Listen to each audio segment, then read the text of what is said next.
Antes do advento do budismo na região do Tibete, a religião que predominava na cultura daqueles antigos povos tibetanos era a religião Bum, sendo uma das tradições espirituais mais antigas naquela região. A religião Bum tinha uma visão animista sobre os elementos da natureza. Essa cosmovisão animista acreditava que as entidades não humanas, como por exemplo as plantas, os animais, os fenômenos da natureza ou os objetos inanimados, eram dotados de uma essência espiritual. As montanhas que se formaram na região tibetana eram encaradas como morada de espíritos e deuses, e a montanha mais alta na região recebeu o nome de Chomolungma, que era associado a uma divindade de grande poder. Com a chegada do budismo no século VII d.C., Chomolungma passou a representar a manifestação de uma deusa que protegia a montanha, a terra e as pessoas. Para os povos tibetanos, Chomolungma não é apenas uma simples montanha, mas um ser vivo e sagrado, que é capaz de exercer influência sobre o mundo físico e espiritual.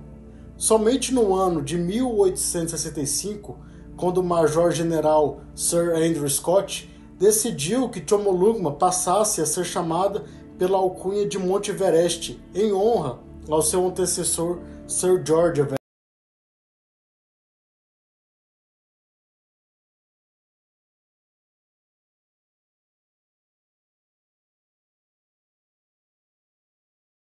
Na Cordilheira do Himalaia, que é um segmento do cinturão orogênico de Tétis. Esse grande sistema de montanhas foi formado em decorrência do fechamento do antigo Mar de Tétis, causado pelas orogenias cenozoicas, que envolveram as colisões das placas da Índia, Arábia e Africana contra a Grande Placa da Eurásia, formando o que é conhecido também como o Cinturão Alpino Himalaiano. Esse sistema ainda é formado por outras cadeias de montanhas, como por exemplo as montanhas Zagros, Elbrus, Cáucaso, Taurus, Cárpatos e os Alpes austríacos, suíços e francesas. Os geólogos do início do século XX atribuíam a formação das grandes cadeias de montanhas e das bacias sedimentares aos movimentos verticais, ou seja, os movimentos de surgimento e de subsidência.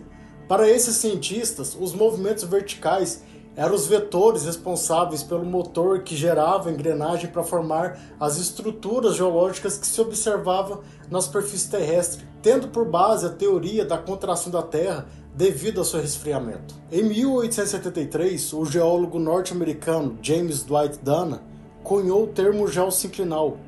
Para esse cientista, a diminuição da Terra se concentrava no seu interior, e a sua casca rígida se fragmentava e colapsava com os movimentos verticais. As porções submetidas ao fundamento seriam as responsáveis pelas bacias sedimentares, enquanto as porções que estavam se elevando originariam as cadeias de montanha.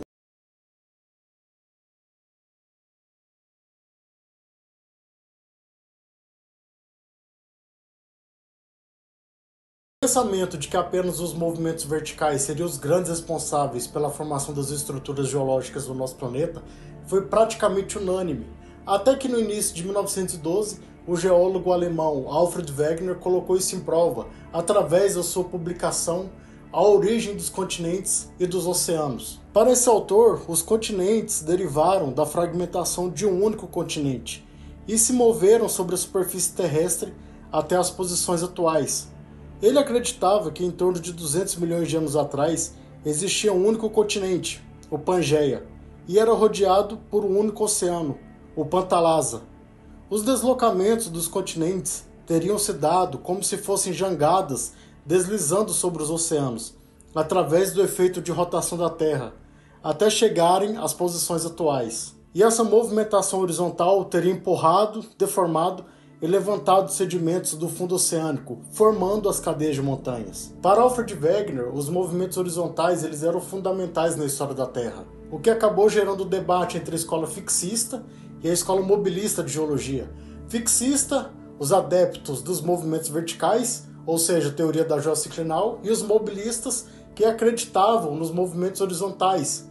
O que aconteceu foi que a escola fixista ela acabou predominando, enquanto a escola mobilista acabou sendo jogada de lado. Isso durou até meados da década de 1950. As ideias de Wegener de que a força centrífuga da Terra era o motor responsável por mover os continentes sobre o oceano não foram aceitas, e coube ao geólogo britânico Arthur Holmes propor em 1929 a hipótese das correntes de convecção, considerando o calor no interior do planeta gerado através de desintegração radioativa de elementos pesados no manto como motor dessas correntes. A hipótese das correntes de convecção explicava os movimentos sendo induzidos pelos fluxos de materiais viscosos e quentes que subiam das profundezas para alguns locais sob a casca rígida do planeta, esfriavam e desciam em outros locais, estabelecendo essas correntes de convecção.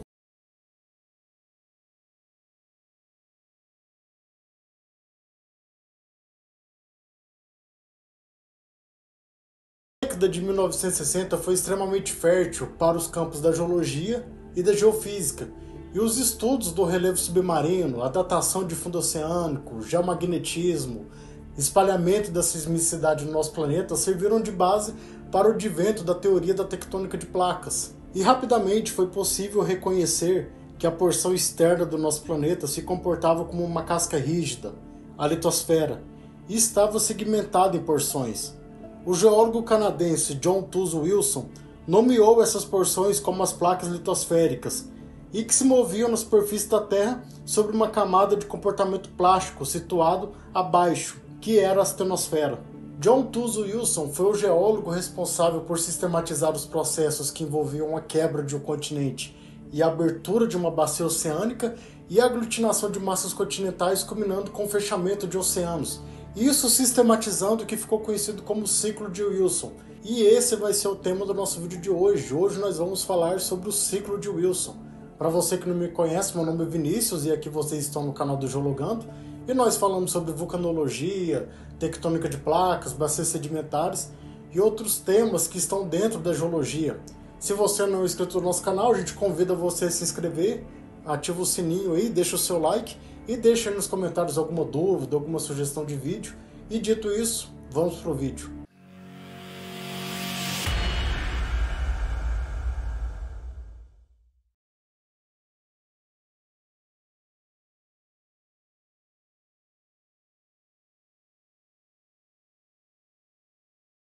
A morfologia dos continentes e dos oceanos não são imutáveis ao longo do tempo geológico.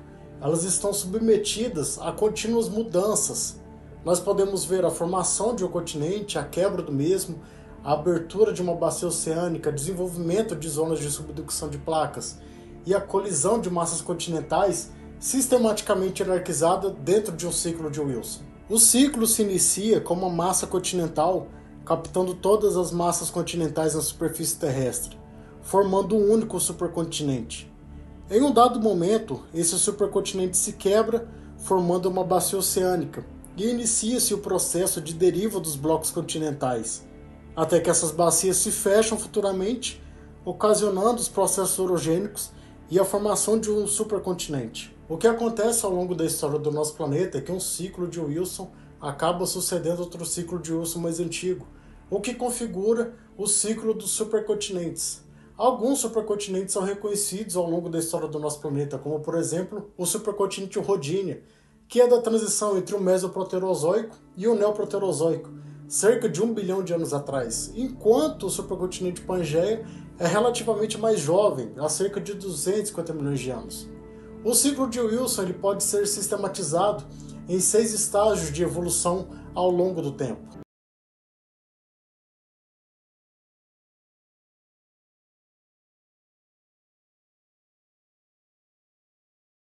Nesse estágio inicial, uma pluma mantélica ela se instala na base da litosfera, o que pode causar o soerguimento da litosfera e o estiramento litosférico. A distensão da litosfera possibilita a reativação de grandes falhas tectônicas e geração de novas falhas.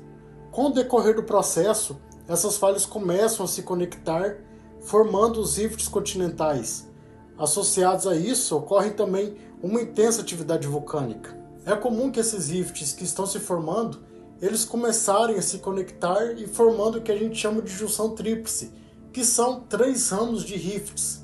Um desses ramos vai ser abortado, o que configura o aulacógeno, que a gente vai chamar de um rift abortado, como por exemplo o rift do recôncavo Tucano-Jatobá, na região da Bahia, aqui no nosso Brasil, enquanto os outros 2 ramos do rift vão acabar evoluindo e iniciando o processo de criação de crosta oceânica. Um exemplo do estágio embrionário é o sistema de rifts do leste africano, que tende a isolar uma nova placa, a placa da Somália. O Mar Vermelho e o Golfo de Aden são os outros dois braços dessa junção tríplice e representam graus variados de evolução desse sistema de estágio embrionário.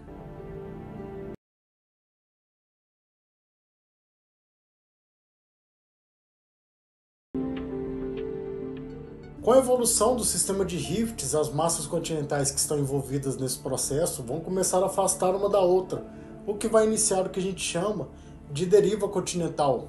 Na dorsal oceânica recém-formada, a acreção de material magmático vai empurrar a crosta oceânica, iniciando o processo conhecido como expansão do fundo oceânico. Um exemplo desse estágio é o Mar Vermelho e o Golfo de Aden, que já foram citados anteriormente.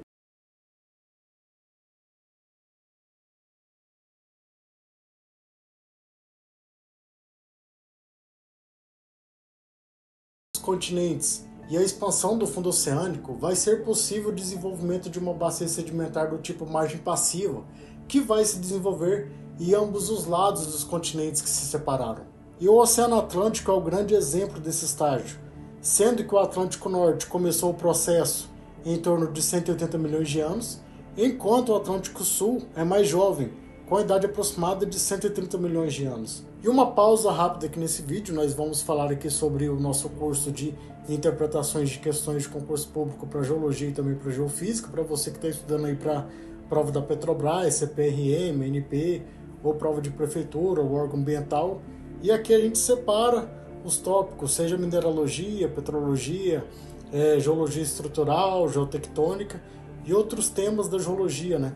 Então você que está aí estudando, é uma boa aí para você aprender mais coisas e ver como são as questões de várias bancas, né? Nós vamos deixar na descrição do vídeo o link do nosso curso, também o nosso número de WhatsApp, também o nosso e-mail para caso você tenha alguma dúvida.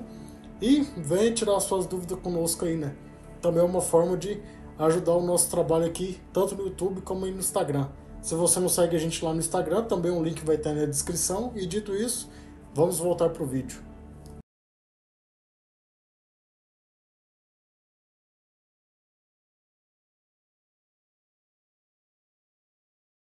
À medida que a litosfera oceânica, que foi criada em uma dorsal mesoceânica, vai ficando mais velha, ela vai ficando consecutivamente mais fria e também mais densa, o que mais cedo ou mais tarde pode gerar a formação de uma zona de subducção de placas. O que antes era uma bacia do tipo de margem passiva, vai se tornar então uma margem ativa. Geralmente a zona de subducção de placas se desenvolve nos limites de transição crosta oceânica, crosta continental, em uma margem passiva. O arco magmático que se desenvolverá terá um magmatismo do tipo andesítico e o vulcanismo é altamente explosivo, sendo esse estágio bem representado pelo cinturão de fogo do Pacífico.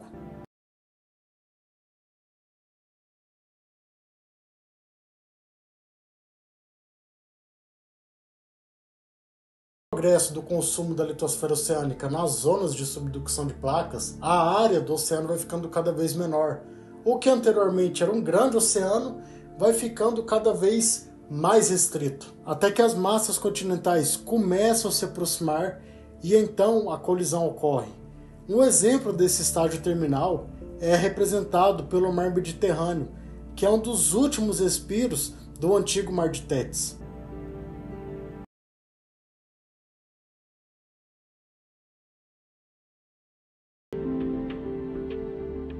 Com o fechamento completo desse antigo oceano e a colisão das massas continentais, o que se forma é essa grande cadeia de montanhas, esse grande cinturão orogênico afetado por dobramentos e intenso magmatismo, como citado aqui nesse vídeo, o cinturão alpino himalaiano ou cinturão orogênico de Tétis.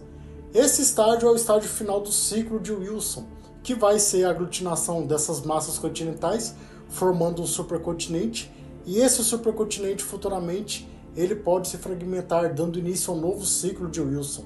Falar de ciclo de Wilson não significa que quando o ciclo se inicia ele vai do início ao fim. Algumas partes podem ser interrompidas, podem ser abortadas. Por exemplo, A abertura de uma bacia oceânica pode ser fechada pela chegada de uma massa continental, ocasionando uma inversão tectônica. Se você quiser um vídeo sobre inversão tectônica, nós vamos deixar uma meta de vídeo aí, 200 likes nesse vídeo, a gente faz um vídeo para vocês aí sobre inversão tectônica. Para você que chegou até o final desse vídeo, nós agradecemos a sua companhia, muito obrigado. Deixa o seu like nesse vídeo aí, caso você não tenha deixado, deixa aí nos comentários alguma dúvida, alguma sugestão de tema. Você que não é inscrito do nosso canal, clica aqui no meio e se inscreva. Nós vamos deixar aqui recomendado um vídeo sobre o desenvolvimento das zonas de subducção de placas, já que a gente falou bastante aqui nesse vídeo, e também indicar um vídeo sobre a origem do petróleo. É um vídeo bastante interessante. E dito isso, nós vemos numa próxima ocasião. Muito obrigado e até a próxima.